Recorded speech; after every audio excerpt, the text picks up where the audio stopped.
अज़ीज़ान गिरामी, जैसा कि आपको मालूम है कि गुज़श्ता जुमा को हमने हज़रत उस्मान गनी रज़ी अल्लाह तआला अन्हु की शहादत के हवाले से हमने ज़िक्र किया था। और ये जो दिन गुज़र रहे हैं, अब क्योंकि मुहर्रमुल हराम का महीना शुरू होने वाला है, यकम मुहर्रमुल हराम के दिन हज़रत उमर फ़ारूक रज़ी अल्लाह तआला अन्हु की शहादत का दिन है।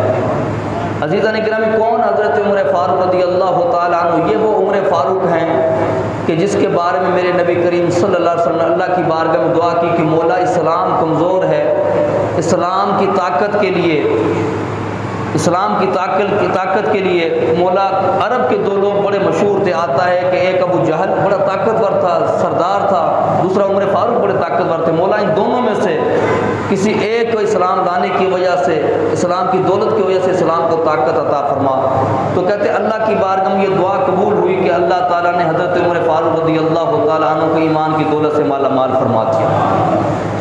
हज़रत उमर फ़ारूक रज़ी अल्लाह तआला अन्हु के ईमान लाने के बाद ये हुआ था कि पहले वो जो अज़ान छुप कर दी जाती थी, हज़रत उमर फ़ारूक ने कहा या रसूलल्लाह सल्लल्लाहु अलैहि वसल्लम, हम हक़ पर हैं, सच पर हैं, तो फिर अज़ान छुप कर क्यों दी जाती है? मेरे नबी करीम सल्लल्लाहु अलैहि वसल्लम ने फरमाया कि कुफ़ार का गलबा है, मुशरिकीन का गलबा है, मुसलमान चंद हैं, अगर ईमान का इजहार करते हैं तो कुफ़ार उनको तंग करते हैं, उनको मारते हैं। और चूँकि हज़रत उमर फ़ारूक भी वाकिफ़ थे कि जो कलमा पढ़ता था उसके ऊपर कैसे जुल्म और सितम के पहाड़ तोड़े जाते थे, तो हज़रत उमर फ़ारूक ने कहा या रसूल अल्लाह, जब हम सच्चे हैं, हक़ पर हैं, तो फिर डरने की क्या ज़रूरत है? यानी आप इतने दलेर थे और आपने जाकर बरमला ऐलान किया, अज़ान के लिए खाना काबा में पहुँच गए और कहा कि अब अज़ान सरेआम हुआ करेगी। क्यों? कि जब हम हक़ पर हैं तो जो बंदा हक़ पर होता है उसको डट जाना चाहिए, हमें परवाह नहीं। तो यानी हज़रत उमर फ़ारूक इस्लाम लाने के बाद इस्लाम को तक़वियत मिली, मुसलमान मजबूत हुए। तो हज़रत उमर फ़ारूक रज़ी अल्लाह तआला अन्हु के बारे में आता, हुजूर ने फरमाया कि मेरे बाद अगर कोई नबी होता, जैसे हुजूर ने फरमाया था ना कि मन कुन्तु मौलाहु फ़ालिजुन हाज़ा फ़ालिजुन मौला, कि जिसका मैं मौला उसका अली मौला। जिस तरह हुजूर ने ये फरमाया था कि जिसका मैं मौला हूँ उसका अली मौला है, उसी हुजूर ने फरमाया कि सुनो कि जिस मेरे बाद अगर कोई नबी होता तो उमर फ़ारूक नबी होते। यानी आपका बड़ा मकाम और मर्तबा हुजूर ने बयान फरमाया, अज़मत बयान की। अज़ीज़ में आप दूसरे खलीफा सानी थे, आप दूसरे खलीफा सानी बने। हज़रत अबू बकर सिद्दीक़ के विसाल पुरअनवार के बाद आप खलीफा बने। आपके दौर के अंदर बड़ी अजीम शानदार फतुहात अल्लाह ने मुसलमानों को अता फरमाई। हज़रत उमर फ़ारूक रज़ी अल्लाह तआला अन्हु के दौर के अंदर 36,000 मुरब्बा मील तक मुसलमानों की हुकूमत पहुँच चुकी थी। और 36,000 मुरब्बा मील कितना, यानी पूरी दुनिया में 7 बर्रे आज़म हैं, तो यूँ समझिए कि तकरीबन आधी दुनिया पर हज़रत उमर फ़ारूक रज़ी अल्लाह तआला अन्हु की हुकूमत थी। इस्लाम का झंडा जो है सरबुलंद रहता था आधी दुनिया पर, हज़रत उमर फ़ारूक रज़ी अल्लाह तआला अन्हु के दौर के अंदर। अज़ीज़ान ईमान, हज़रत उमर फ़ारूक रज़ी अल्लाह तआला अन्हु मुसलमानों के ये वो अजीम हीरो, लीडर, सियासतदान हैं, ये वो मजहबी पेशवा थे कि जिनका जिक्र और जिनके कानून आइन, जैसे ये छावनियाँ हैं, आपका पुलिस के इदारे हैं, ये बैतुल माल का जो इदारा है, जिस तरह आपके बच्चों को वजीफ़े तालीम के दिए जाते हैं, बूढ़ों को वजीफ़े जो बाहर की दुनिया में, यहाँ तो नहीं है ना, मगर वहाँ दिए जाते हैं, ये सारे के सारे कानून किसके बनाए हुए हैं? हज़रत उमर फ़ारूक रज़ी अल्लाह तआला अन्हु के बनाए हुए हैं। अज़ीज़ान गिरामी, हज़रत उमर फ़ारूक रज़ी अल्लाह तआला अन्हु ने जब आपका दौरे हुकूमत आया तो बड़ी जंगें भी हुई, फतुहात भी हुई। हज़रत उमर फ़ारूक रज़ी अल्लाह तआला अन्हु का तर्ज़ ज़िंदगी कैसा था? आप 36 लाख मुरब्बा मील की हुकूमत है। सहाबा कहते हैं हमने देखा कि हज़रत उमर फ़ारूक रज़ी अल्लाह तआला अन्हु मिंबर रसूल पर बैठकर खुतबा दे रहे हैं। 14 पैबंद आपके लिबास में लगे हुए थे और आप खुतबा दे रहे थे। एक दिन आप जुम्मा पढ़ाने के लिए मस्जिद में तशरीफ़ लाए तो आप थोड़ा नमाज में जुम्मे में ताख़ीर हो गई, लेट हो गई। लोगों ने कहा बादशाह अमीरुल मोमिनीन, नमाज का टाइम है, आपने लेट कर दिया, नमाज में ताख़ीर हो गई। आपने फरमाया बात दरअसल ये है कि मेरे पास एक ही कपड़ा है, मेरे पास एक ही सूट है, उसको धो कर मैंने सुखाया हुआ था, वो सूखा नहीं था, अभी गीला था, जिसकी वजह से मुझे नमाज में आने में ताख़ीर हो गई। कितनी दुनिया पर हुकूमत? 36 लाख, जन 3 बर्रे आज़म के हुक्मरान हैं और सूट कितने? एक सूट है और कभी उस सूट पर 14 पैबंद लगे हुए हैं। और जब बैतुल मक़दस फतह लगा, तवज्जो चाहता हूँ। आप जाने लगे बैतुल मक़दस फतह हो रहा है, ये मुसलमानों का पहला किबला है जिस पे आज यहूदी मुसल्लत हैं। बैतुल मक़दस जब फतह होने लगा तो आपको बुलाया गया। यहूदियों ने, उनके उलमा ने, उनके जो सरदार थे, उन्होंने कहा कि आप अपने अमीरुल मोमिनीन को बुलाएं। जब हज़रत उमर फारूक चले ना, जब जाने लगे तो आपने कहा चलो अब बैतुल मक़दस फतह होने लगा है, अजीम शानदार फतह नसीब होने लगी। हज़रत उमर फारूक अमीरुल मोमिनीन चलने लगे। अब काफिला कितना था, काफिला ज़रा सुनिएगा। काफिला चलने लगे, आपने एक ऊँट लिया, एक ऊँटनी आपने ली चलने के लिए, और एक आप खुद थे, एक आपके साथ गुलाम था। अब कहते आपने बारियां मुकर्रर की, यानी कुछ रास्ते पर आप खुद बैठते ऊँटनी के ऊपर, जो था कौन, गुलाम, वो नकेल पकड़ता। जब गुलाम की बारी आती तो क्या होता, वो ऊँटनी पर बैठता, आप उसकी नकेल पकड़ते। चलते चलते यहाँ तक जब बैतुल मक़दस के करीब पहुँचे, जहाँ यहूदियों के उलमा, उनके सरदार खड़े थे, उनके मुअज़्ज़िज़ीन खड़े थे, मुसलमानों की और काफिरों की फौज खड़ी थी। जब वहाँ पर आप पहुँचे, उस वक्त बारी किसकी आ गई, बारी किसकी आ गई, गुलाम की बारी आ गई ऊँट पर बैठने की, और उमर फारूक की बारी आ गई नकेल पकड़ने की। गुलाम ने कहा हुजूर बारी मेरी है, मैं चाहता हूँ कि आप बैठें ताकि दुनिया देखे कि आप सरदार हैं, आप अमीर हैं, आप ऊपर बैठ जाएं, मैं अपनी इजाज़त देता हूँ, मैं अपनी बारी आपको देता हूँ। आपने फरमाया नहीं, हम मदीने से चले थे, बारी बारी बैठ रहे थे, अब तुम्हारी बारी है, लिहाजा अब तुम ऊँट पर बैठोगे। अमीरुल मोमिनीन क्या करेंगे, नकेल पकड़ेंगे, लगाम पकड़ेंगे और चलेंगे। कहते जब चलने लगे, यहूदी अपने किलों पर ऊंचाई पर खड़े थे, उनके उलमा खड़े थे, सरदार खड़े थे, कहने लगे, सुनिएगा, कहने लगे ये जो ऊँट पर बैठा हुआ है वो समझे कि ये सरदार है और नकेल पकड़ के चलने वाला गुलाम है, मगर वो नहीं जानते थे। अल्लामा इकबाल ने कहा ना कि इस्लाम ही ऐसा मजहब है जिसने बादशाह को और फकीर को एक ही लाइन में खड़ा कर दिया था। आज तक कोई बादशाह और फकीर को एक सफ में नहीं खड़ा कर सका, अमीर और गरीब को बराबर खड़ा नहीं कर सका।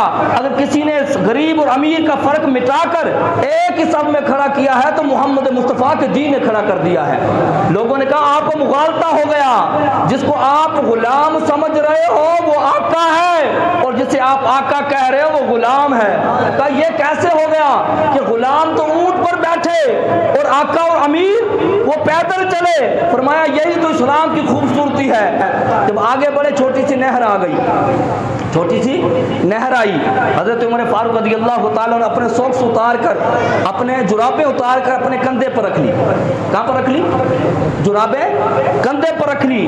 अबू उबैदा बिन जर्राह बहुत बड़े सहाबी हैं, अमीरुल उम्मा हैं, बहुत बड़े सहाबी हैं। हज़रत उमर फारूक को देखा, कहने लगा हज़रत आप ये क्या कर रहे हैं, यहूदियों के सरदार खड़े हैं, आलिम खड़े हैं, दुनिया की फौज लाखों लोग खड़े हैं, आपने ये जुराबें उतार कर कंधे पर रख ली। ये जुराबें कंधे पर रखने की जगह तो नहीं है। जुराबें कहाँ रखी जाती, जेब में या पाँव में? अगर पानी था, कीचड़ था, आपने जुराबें उतार ही ली थी।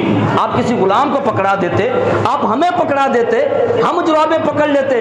आपने यहाँ रखा, ये हमें अच्छा नहीं लगा, दुनिया देख रही है, दुनिया क्या कहेगी कि मुसलमानों के अमीरुल मोमिनीन को यह भी नहीं पता कि जुराबें कहाँ रखते हैं। हज़रत उमर फारूक ने लंबी सांस भरी, अबू उबैदा बिन जर्राह मैं तेरे मकाम को समझता हूँ, तेरे मर्तबे को समझता हूँ, अगर तेरी जगह कोई और मुझे ये बात कहता तो मैं उसको क़यामत तक हुजूर की उम्मत के लिए इबरत बना देता, मगर तेरे मैं मकाम और मर्तबे को समझता हूँ। सुन अबू उबैदा बिन जर्राह, हम वो कौम थे जिसको कोई जानता नहीं था, हम वो कौम थे कि जिनकी दुनिया में कोई पहचान नहीं थी, कि हमें जो एक पहचान मिली है अल्लाह के कुरान से मिली है, मुस्तफ़ा के फरमान से मिली है।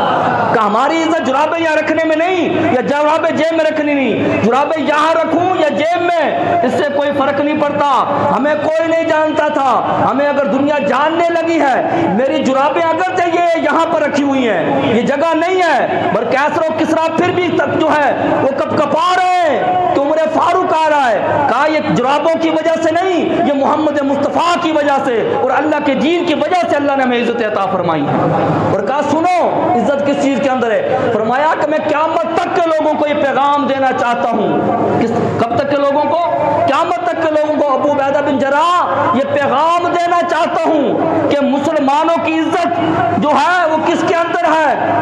बदनामी किसके अंदर है? आज फलस्तीन लुट गया, बर्मा लुट गया, शाम तबाह हो गया, आपका अफगानिस्तान उजाड़ दिया गया। कहा सुनो, क़यामत तक के लोगों को मैं पैगाम देना चाहता हूं कि जब तक लोग इस्लाम पर चलते रहेंगे अल्लाह इनको इज्जत अता फरमाता रहेगा। और जब ये कौम मुसलमान इस्लाम को छोड़कर कहीं और से इज्जत हासिल करना चाहेगी, किसी और को आजिल बना लेगी, किसी और को कॉपी करेगी, किसी और के पीछे चलना शुरू करेगी, यानी इस्लाम को छोड़कर कहीं और इज्जत तलाश करना शुरू करेगी, अल्लाह इस कौम को ज़लील ख्वार रुसवा कर देगी। आज बताइए पूरी दुनिया के अंदर उम्मत मुसलमा ज़लील क्यों हो रही है? तो जवाब एक ही मिलेगा कि आज उम्मत मुसलमान ने किसको छोड़ दिया? आज उम्मत मुसलमान इस्लाम को छोड़ दिया। हज़रत उमर फारूक जा रहे थे बाजार के अंदर, आखिरी बात अर्ज करके बात खत्म करेगा, तवज्जो चाह। जा रहे थे बाजार के अंदर, क्या देखा? एक बूढ़ा शख्स दुकानों पर भीख मांग रहा था, हाथ फैला रहा था। हज़रत उमर फारूक खड़े हो गए। आपने फरमाया हमने अपने निज़ाम के अंदर कोई ऐसी कसर छोड़ी नहीं कि कोई किसी के सामने हाथ फैलाए, कोई किसी के सामने भीख मांगे।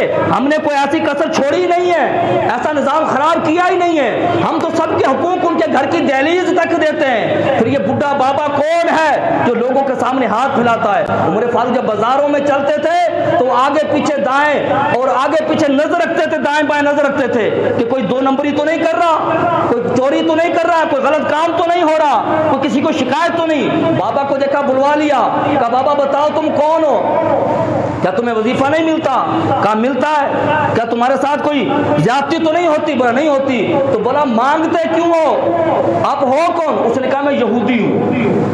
कौन हूं मैं? बोलो यार कौन हूं मैं यहूदी हूं। कहा बाबा तुझे फिदिया जिजिया तुझे जो है आपको माल नहीं मिलता बैतुल माल से?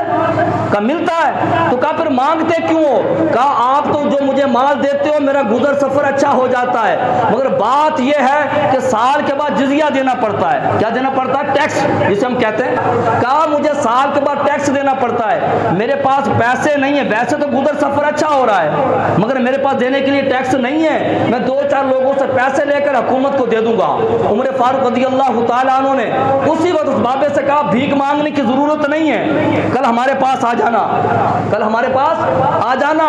और उमर फारूक का दरबार कहाँ लगता था? मस्जिद नबवी के अंदर लगा करता था। आज लोग कहते हैं कि भाई आप बात तो करो, सुनना ये बात, कहते हैं आप बात तो करो मगर भाई ये इस्लाम की बात ना करो, इस्लाम को बीच में ना लेकर आओ। यानी लोग अब मुसलमानों का ये हाल है, वो इस्लाम से इतने मुतनफिर हो चुके हैं, वो कहते हैं हमारी बात में चोरों की बात करो, जानियों की बात करो, यहूदी की बात करो, शराबी की बात करो।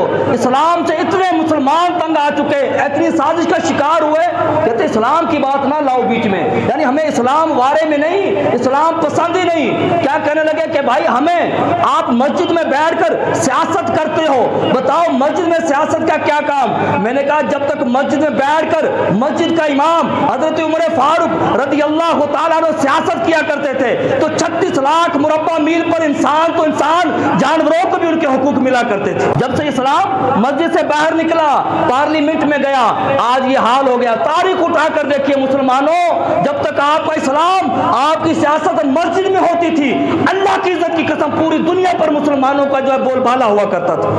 और हमने एक बड़ी साजिश के तहत ये काम होता है। मैं इंशाल्लाह इस पर कभी गुफ्तगू करूंगा ताकि आपको पता चले। मैं चाहता हूं कि अपने सुनने वालों को इन साजिशों के बारे में आगाह करूं। बात वो नहीं है हर बंदा हाकिम है उसके बारे में पूछा जाएगा। आप हाकिम है अपने बच्चों बीवी के बारे में, अल्लाह मुझे भी पूछेगा कि तुझे मिराबो मिंबर मिला था, क्या तूने लोगों को ये बात बताई? क्या तूने उमर फारूक की ये बात बताई? क्या तूने हुजूर की सियासत के बारे में बताया? मेरे नबी तो खुद मस्जिद में बैठकर सियासत करने वाले। अब हजरत उमर फारूक की सियासत है। यहूदी क्या कर रहा था? भीख मांग रहा था। आपने फरमाया भीख नहीं मांगो, सुबह आ जाओ। आपने अपनी शूरा से बात की और बात करने के बाद फरमाया कि ये बूढ़ा यहूदी है, ये हमारी सल्तनत में रहता है, हमारी रियासत में रहता है। जब ये जवानी में था कमा कर हमें जिजिया देता था, क्या करता था? टैक्स देता था। फरमाया जब तक ये जवान था कमा कमा के हमें देता रहा, हम इसका माल इस्तेमाल करते रहे। जो टैक्स होता है वो इस्तेमाल तो होता है या नहीं होता? ये आपका फौज का इदारा किससे चलता है? हमारे टैक्स से। ये कोटे किससे चलती हैं? अवाम के पैसों से। ये आपके हॉस्पिटल, आपका तालीम का निज़ाम, आपका पुलिस का निज़ाम, ये जितना निज़ाम और इनकी तनख्वाहें जो जाती हैं ना, ये कहाँ से जाती हैं? ये अवाम के टैक्स से जाती हैं। चाहे मुसलमान हो वो भी टैक्स देता है, गैर मुस्लिम जो यहाँ रहते हैं जिम्मी काफिर वो भी टैक्स देते हैं यहाँ पर। ये बात समझिएगा।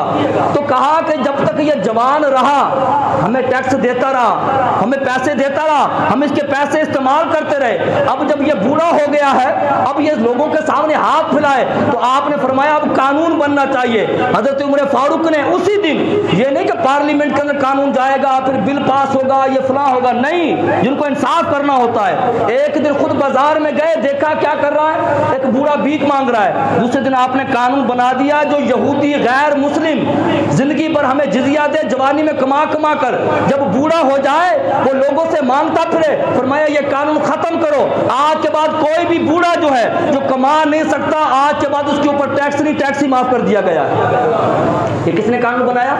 हजरत उमर फारूक ने। और मांगने में कहा यहूदी, अरे हमारा इस्लाम तो वो था जो यहूदियों को भी हुकूक देता था। यही चीज तो थी कि लोग देखते थे कलमा पढ़कर मुसलमान हो जाया करते थे।